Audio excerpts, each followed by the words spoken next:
Hello, my name is Dean Andrew Kantis. My vision was permanently ruined by Avedro CEO and founder David Muller and his previous company Summit Technologies FDA-approved Apex Plus laser.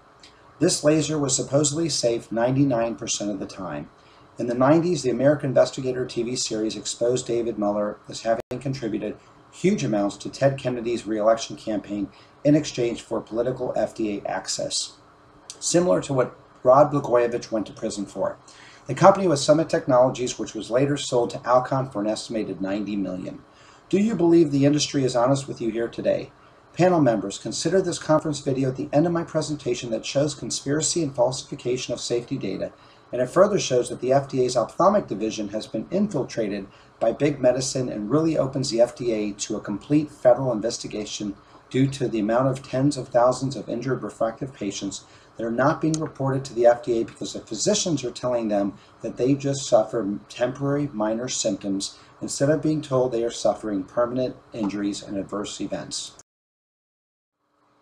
Before you today is a very important NDA that is asking for a combination of treatment options bundled into one NDA. First, keratoconus, treatment of a naturally occurring disorder and bulging of the cornea, which is stated as the dominant use of this NDA. But could it instead be dominantly used for injured refractive victims once approved?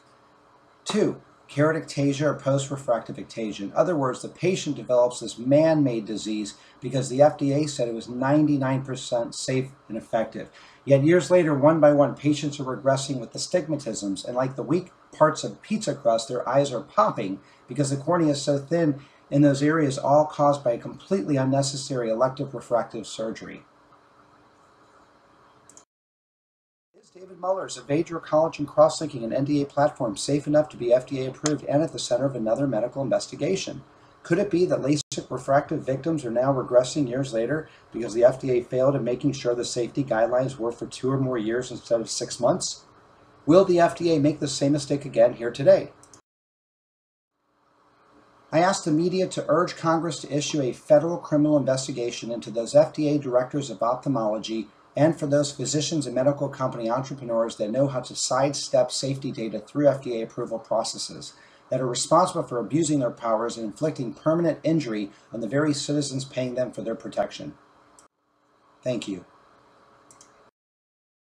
Where's the proof, you ask? The proof of this epidemic. This video shows proof that the LASIK industry hides the Keratoconus cases from the FDA, media, and the public, because if they are counted, it would require the FDA to issue a public health advisory. Here's the video. Enjoy. Yeah, there's this work that he reported, I guess, in the fall about 2 years ago. He had 19 cases of keratoconus, 2,800 eyes, 1,400 patients. He excluded, I think there was like 8 of them that they said were form-proof keratoconus, but 1/3 of those 19 eyes had a corneal bed thickness, residual stromal bed thickness of greater than 250 microns. None of them more than 300 microns or so, none of them less than 8 diopters of correction. But if you extrapolate, really what it was, if you went purely with that, it would be 0.67% incidence in terms of the patients that had, or almost 1%.